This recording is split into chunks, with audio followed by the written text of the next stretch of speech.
What's up guys, it's Dave and welcome to my channel. Make sure you drop a like down below and subscribe to the channel if you're enjoying the content.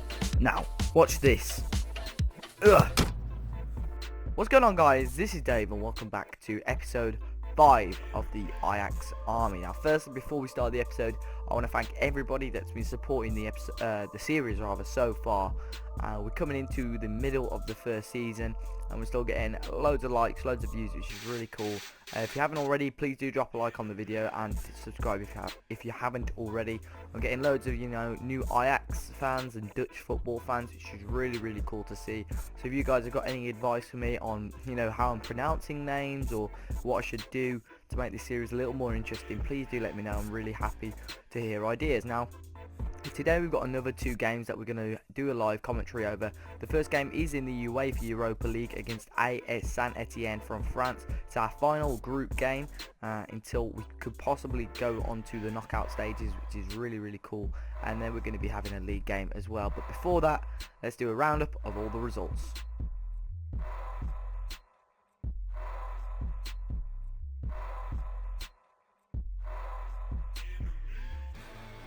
So after a 2-2 draw against Feyenoord, we then hosted SC Camber, who were doing quite well in the league. Martin Barto gave the away side the lead, but Sebastian Haller and then Victor Fischer grabbed us all 3 points in a game we largely dominated.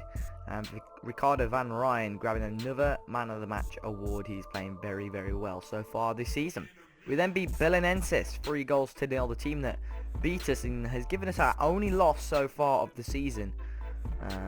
Amin Yunus, the young winger, opened the scoring for us, and Lasse Schöne and Tulani Serrero grabbing them and getting us 3 points in the group. Lasse Schöne also missed a penalty in the 72nd minute, but Serrero, I'm guessing, had scored the rebound. I can't quite remember. Possession was fairly equal, but we largely dominated this game on shots and everything. Ricardo Van Rijn, look at that, getting another solid Man of the Match award. The red card as well for Douglas Silva gave us the penalty, so they finished the match on with 10 men, which made things very difficult for them coming towards the end of the game. We then beat PEC Zwolle 1-0. Again, we dominated from start to finish really with 60% possession and 17 shots on goal. It was Milik in the 50th minute ended up grabbing the goal, but look who got Man of the Match again. Ricardo Van Rijn is ripping things up at fullback. Another very solid rating, and we'll have more of a look at him and his average ratings after we finish this roundup, but he's doing so well. We then went to the Gelredome against Vitesse and we beat them 2-1. The team are made up largely of players they're getting on loan from Chelsea. Actually went behind. We went ahead, Davy Klaassen in the 35th minute. They then instantly replied, Dennis Olinik grabbing a 36th minute equaliser, then Milik scoring again. We had 22 shots in this game, and Milik grabbing Man of the Match. Ricardo Van Rijn didn't get Man of the Match this time around, but he was just behind, but another 3 points to add to our collection. And in the final game of the roundup, we beat Heerenveen 2-0. Milik grabbing another goal, and Andrej Zivkovic finally coming back to score another goal as well. He ended up getting Man of the Match with a very solid 9.0 rating. We had 12 shots to their 5 and slightly more possession than them in the end, in a game that seemed pretty routine. So as you can see, since the last game, we've won all 5 of the games that we have rounded up. But today we got AS Saint-Etienne and FC Utrecht, and I'm going to be showing you the leagues, and we are currently level back on top with PSV. 37 points apiece, just our goal difference letting us down slightly now. And in the Europa League we have already qualified, so this game is interesting.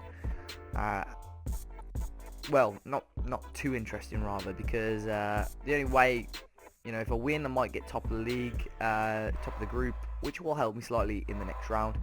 And of course soon we have also got this cup match, so I'm going to quickly show you the schedule because it's kind of worrying. I'm not 100% sure what to do.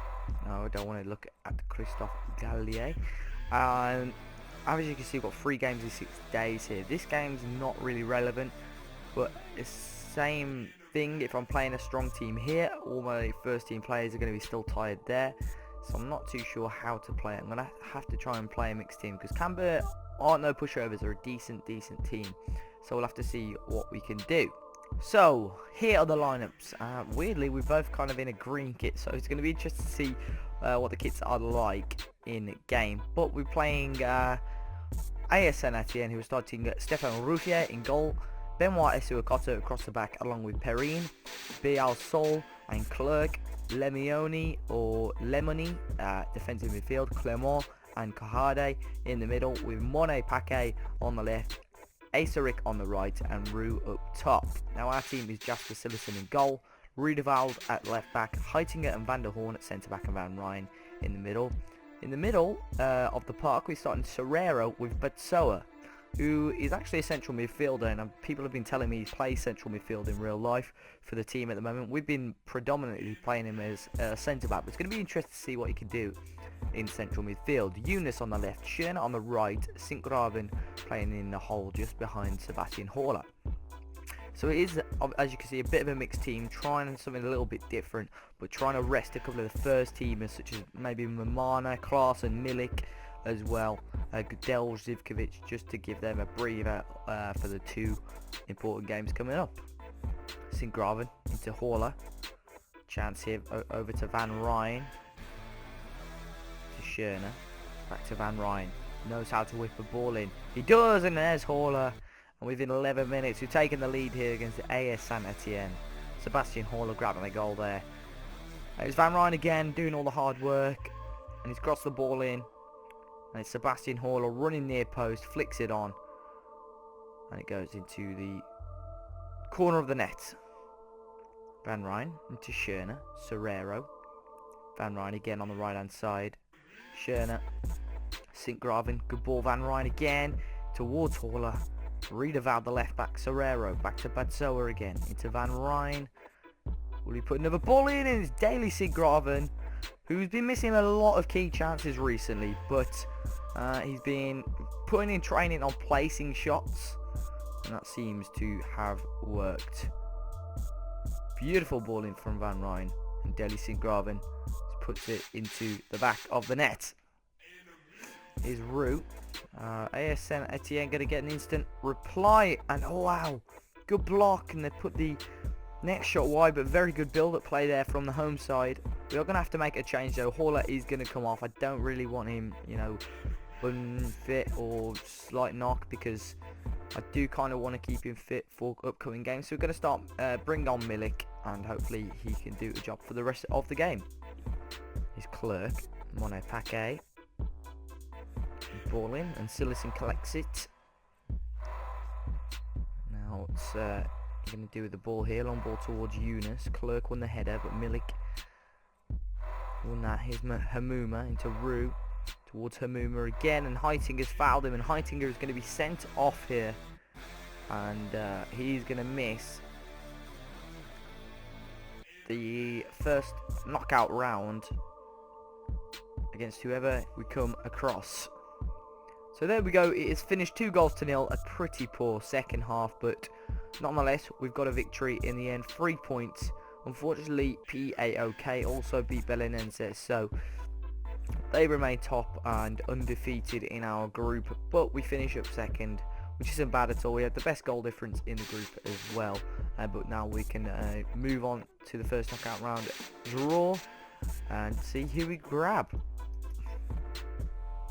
So guys, we're actually here for this game against FC Utrecht. What we're going to do is do the draw after the game, and then we can kind of finish the episode kind of reviewing what we're going to do, of course, with the schedule and things like that. But we're going to start off with the home team, FC Utrecht. They're starting Rute in goal, Dwight Tiendali at left wing back, Kleber at right back, and Comboy, Koum and Leuven at centre back, Ayub, Ramsalar and Janssen in the middle, and Ruud Boymans and Baratzeit up top. Our team is as follows: Sillessen in goal, Dykes at left back, Van Rijn at right back, and Heitinger and Mamana in the middle, Klaassen and Gudelj as the central midfielders, Fischer, Carrera and Zivkovic as the attacking three, and Milik up front. Of course, again, a bit more rotation because we've got a cup game in just 2 days time. But let's jump into the game and hopefully we can get 3 points. Van Rijn here with the throw-in. Wasn't the best. Tiendali heads it away, and as far as Gedelge. Tiendali wins it back, and now FC Utrecht can break. It's Boymans going through on goal here, and he's slashed it across the face, goal and wide. Dykes into Sint-Graven. Back to Dykes here. Klaassen. Gedelge, good football, and one too many there, and now Utrecht can break away, and it's battered sides here on the right into Kleber and Rubin, and as far as Ramselaar, and it's gone in. FC Utrecht lead. It's Bart Ramselaar, his first of the season, and just didn't clear our lines quick enough here. No one caught Ramselaar, whose shot is parried in from Jasper Sillessen. 1-0 down here. A minute left, and if we are going to get a goal, it's got to be now to maintain our unbeaten record in the league. Over to Van Rijn, into Schöne. Back out to Van Rijn, who really knows how to whip one in. He does. And so it's Gedelge again. A couple of deflections, and Schöne has put it onto the side netting, and it was a good chance for us there. And that is going to be that. We're going to lose 1-0 to FC Utrecht here. It's going to be our first loss of the season in the league. Not cool at all. Van Rijn gets man of the match again. But that is our first loss in the league, and not really what we wanted. As you can see now, as we come onto the league table, 3 points now behind PSV. A lot of work to do, but we are 10 points ahead of Camber in third place.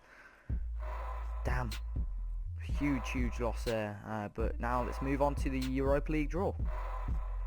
So we are here for the first round draw of the UEFA Europa League. We're on the Monday. On Friday is the second round draw as well, so we'll know who we're going to be facing potentially in the next round as well. But I'm going to start drawing these teams and see who we're getting. Krasnodar versus Dortmund. Bordeaux played Dnipro. Schalke versus Marseille. Dinamo Kiev versus West Ham. Steaua Bucharest versus Fiorentina. Fenerbahce versus Braga. Ajax, here we go, versus Bayer Leverkusen. That is a tough game. We've got Bayer Leverkusen at home in the first round here. Manchester United we could have had as well, but there's easier games. There are more difficult games out there as well, but Bayer Leverkusen do have a very strong team, and it is going to be a very interesting match up. We do have a winter break coming up though, guys. It's quite a period of time where we can regain fitness and stuff like that. That is pretty shortly anyway. There are a couple of friendlies in there. Obviously we'll recap over those next time. What we're gonna do is come back for the game against Vitesse, who are doing pretty well at the moment, so we're going to come back for that game middle of January towards the end, and then this episode after that we can get a couple of our Europa League games in as well. So guys, if you haven't already, please do drop a like down below on the video, subscribe if you haven't already as well, and look after yourselves, and I'll see you all very soon.